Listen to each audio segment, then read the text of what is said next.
Приветствуем наших подписчиков и гостей канала Эзотерика для тебя, друзья. Мы вас всех приветствуем в изобилии и достатке. Сегодня в этом видео мы поговорим о том, в каких ситуациях ангел-хранитель не может нам помочь и почему не все наши просьбы бывают выполнимы. Друзья, очень важная и ценная информация, которую мы рекомендуем всем просмотреть от начала до конца. Друзья, прямо сейчас ставьте лайк этому видео. Это наш с вами энергообмен. Кто ставит лайк, тому деньги приходят легко. Знаете, многие люди задаются вопросом, а почему ангел-хранитель не помогает мне в той или иной ситуации? Он же находится рядом со мной, я же читаю молитвы, я же к нему обращаюсь, но что-то здесь не так. Давайте вместе с вами будем разбираться. Знаете, ангел-хранитель находится с каждым из нас, при этом он находится с нами от момента рождения и до того, как мы уходим с этого материального мира.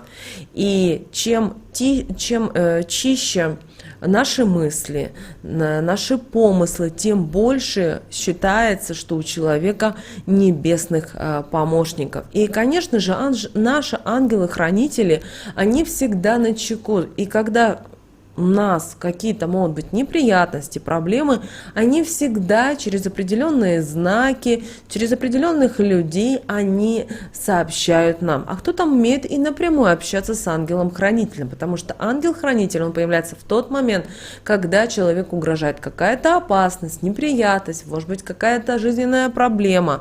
И ангелы-хранители, они всегда с нами начеку.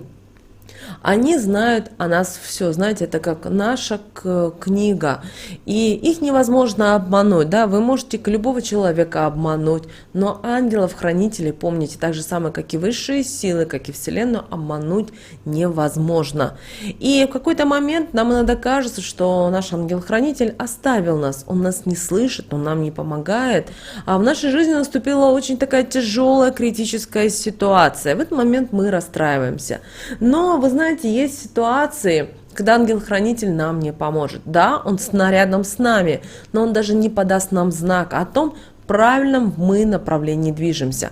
Что это за такие причины?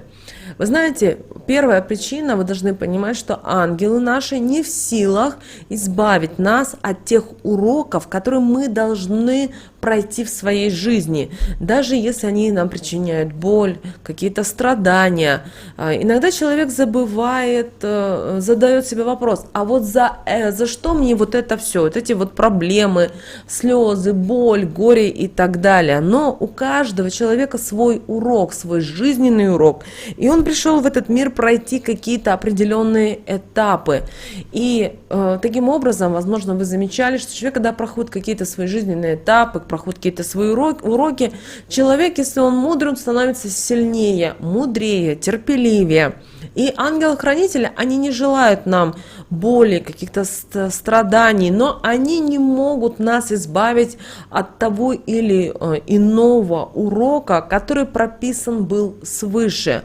И они могут нам помочь только разобраться, что нужно в себе изменить, чтобы пройти как можно быстрее и с меньшими потерями. Далее, что ангелы еще не могут сделать? Они не могут изменить нашу судьбу, потому что ангелы прекрасно знают, о том, что нам написано на роду, и изменить это никто не подвластен. Оттого и некоторые наши просьбы остаются без ответа. И как бы обидно это не звучало, но они просто не вписываются в сценарий. И любая попытка пойти по чужому пути не найдет поддержки. Они всеми силами будут стараться вернуть нас на свою дорогу, вернуться в ту точку, с которой мы должны двигаться и пройти определенные жизненные уроки.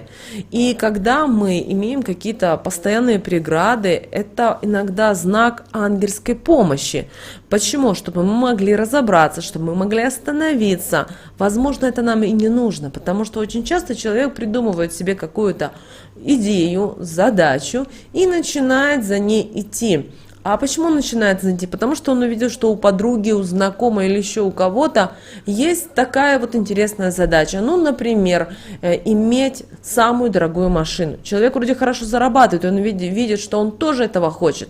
И начинает к этому идти. Он начинает идти, получать права. У него постоянно не получается. Мы сейчас не говорим о коррупции, мы говорим о том, что вот ангел-хранитель старается человеку запретить это действие, потому что ему не нужна эта машина, потому что она ему ничего не принесет в жизни, никакой радости.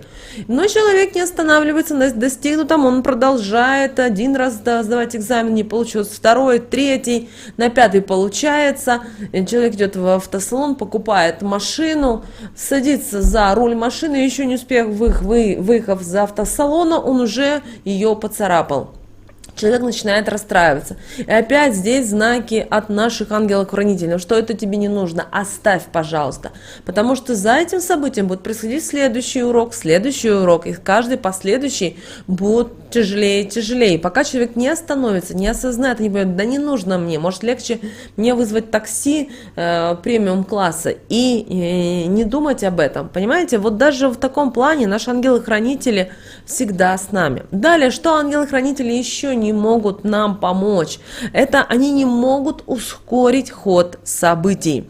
Здесь мы говорим о, друзья, божественном плане, потому что в божественном плане написано не только то, что должно произойти в нашей судьбе, в нашей жизни, но и когда это случится. И нарушить вот эту цепочку ни в коем случае нельзя, иначе все рухнет.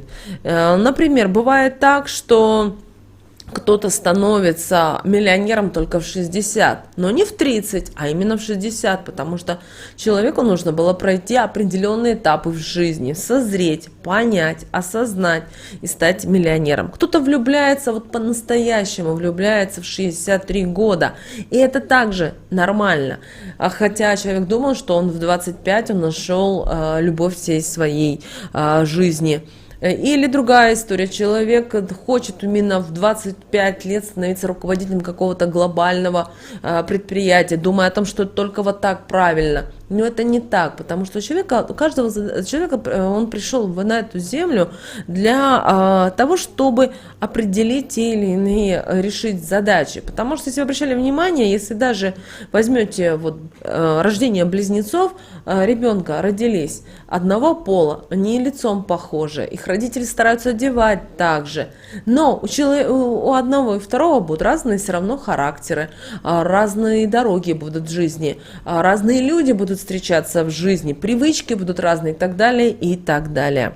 Далее, ангелы никогда не имеют права нарушать кармические законы. И все вы знаете о кармических долгах. Это они дают или не дают нам право на исцеление, на обретение любви, на благополучие, духовного развития и так далее.